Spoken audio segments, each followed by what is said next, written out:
Hi, this is Jason from Horrific Nightmares, and it's time for a controversial view.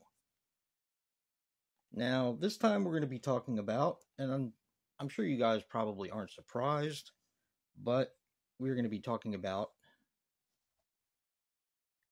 Exorcist, the beginning, and Dominion, prequel to The Exorcist. So you basically get a 2-for-1 on this one. And why? Well, because there was all kinds of problems with these two films. My history with these films is really not much to speak of. I'm a completist, so I bought these two years ago. And to be quite honest, I'm not really a fan of either. Although I do prefer the beginning to the prequel to The Exorcist, Dominion. I think Rennie Harlan did a better job than Paul Schrader. But this has a crazy history. And like I said, I'm sure most people figured out that we were going to eventually be doing this for controversial view. So, if you're not familiar with either film, you're about to learn a few things. First, I'm going to go over what's going on with these films, and then I'll get into the specifics of each film. Exorcist: The Beginning is a 2004 film, which actually came out in August 20th of 2004 in the U.S. Now, the budget was $80 million, and I'll get to why in a little while, and it made $78 million. Now, the director was Rennie Harlan, and Dominion, prequel to The Exorcist, came out in 2005. Now, it came out May 20th, 2005 in the U.S. on a limited basis. Also, it came out on August 1st, 2005 in the U.K.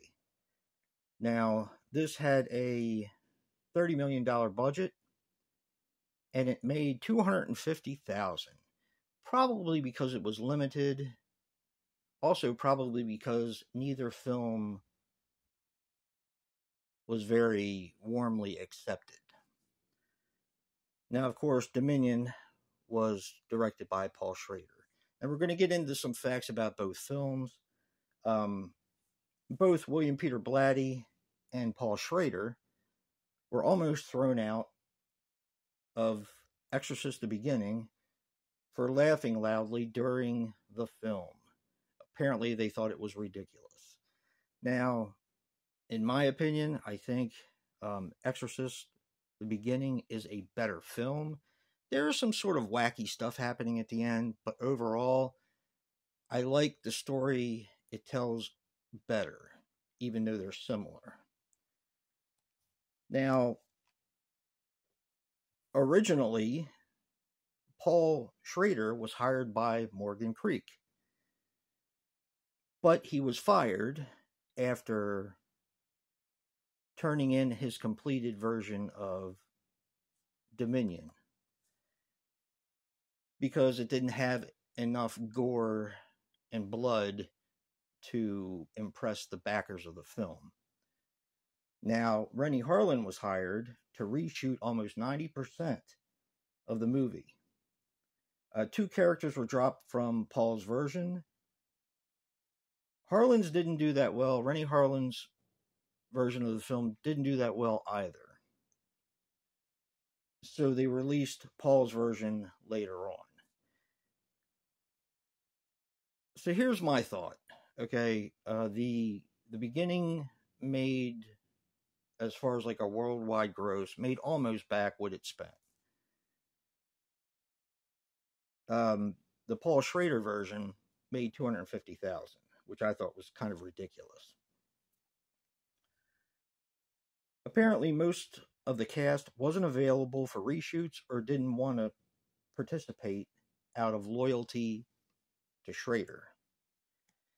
I also think that's kind of ridiculous, but, you know, you have 2 camps in this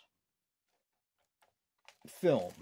which is basically Paul Schrader, who started out and was fired. And then you have Rennie Harlan, who came in and through no fault of his own, I think turned out a better product. I guess that's opinion, though. So now, Rennie Harlan said that Schrader's version was complete crap and nothing could be salvaged. So he rewrote the script with someone else, and they gave him a bigger budget, which was almost uncalled for at the time. William Peter Blatty said watching Harlan's version was the most humiliating experience he had ever had. I think that's ridiculous. A little fun fact, Liam Neeson was almost cast as Father Merrin.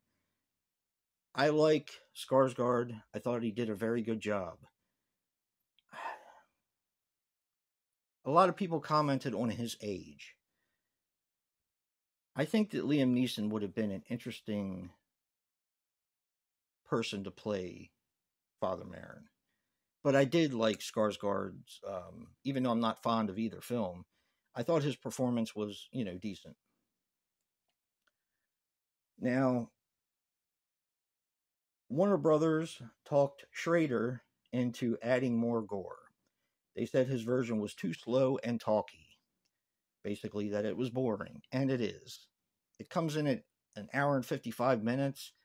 And, when Joe and I watched it, we were just basically waiting for it to end. The company that gave the okay for almost a complete reshoot,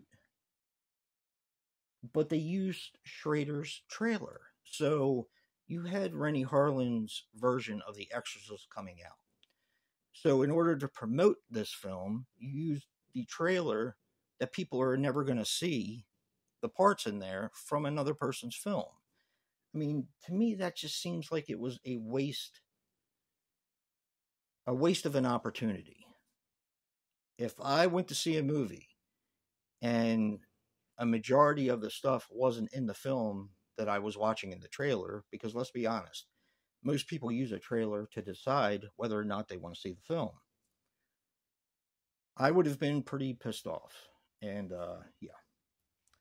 Now, Rennie Harlan's version was originally rated NC-17 for gore and disturbing rituals, and also some sex talk. The script writing process was tough because William Peter Blatty refused to be involved. There's so much that has to do with this film. Basically, I'm reading what I wrote down because there's a ton of stuff involved with this film. Now, Paul Schrader was given no money for publicity or music production. Fortunately, he had his own trailer. How about that? So he was only given $35,000 for visual effects and post-production, which is why the CGI and audio were bad. I don't really think that that's the case. I just think he turned in an inferior product. I mean, they're saying that $35,000 wasn't enough to make things consistent. Maybe that's the case, but even if it was,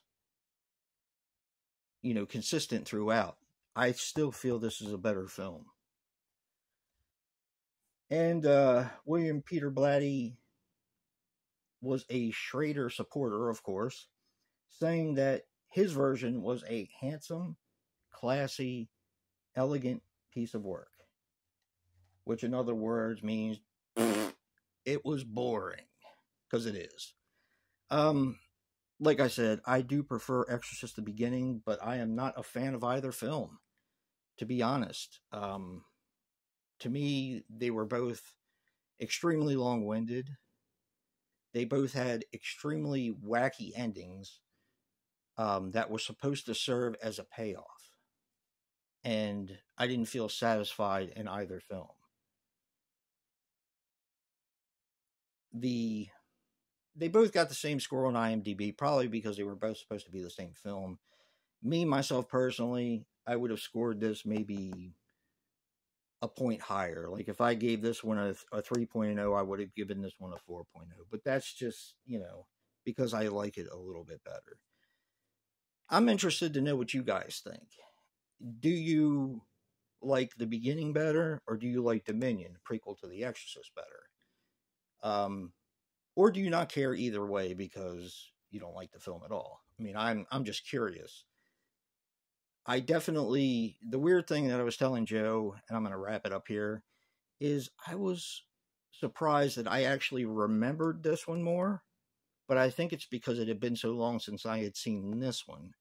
This is the one I watched last, so I guess it kind of left images in my mind, especially with the kid Chechi, I think his name was Chechi, who was bald and in the Church of Saint Michael.